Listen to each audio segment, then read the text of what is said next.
content que tu aies remarqué ça, parce que c'est là... Ah, tu es bien toi finalement.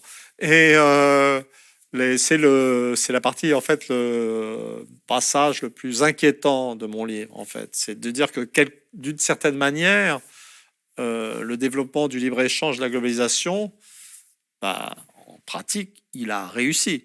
C'est-à-dire qu'il a détruit l'industrie.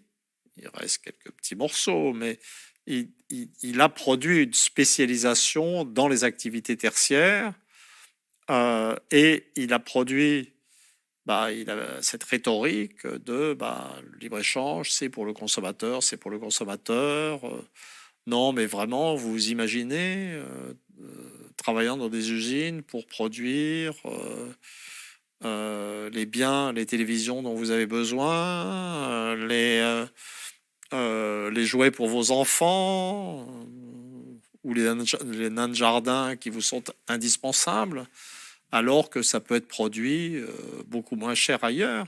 En fait, cette transformation, cette idéologie du consommateur roi, qui, dans une certaine mesure, est passée, et dont on se demande si elle est réversible, pour le coup, elle a transformé les peuples d'Occident en plèbes, au sens tardif du mot plèbe dans un contexte romain, c'est-à-dire comme une classe parasitaire.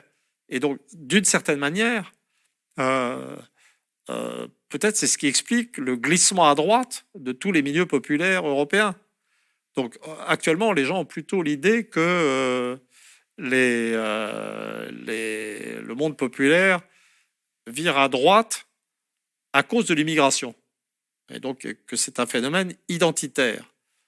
C'est ça pour une part. Mais en fait, si on perçoit nos milieux populaires comme vivant du travail sous-payé des hommes, des femmes et des enfants du reste du monde, il est complètement logique qu'un monde populaire globalement extracteur de plus-value à l'échelle mondiale soit de droite. Et ça, c'est une perspective extrêmement inquiétante, je l'admets.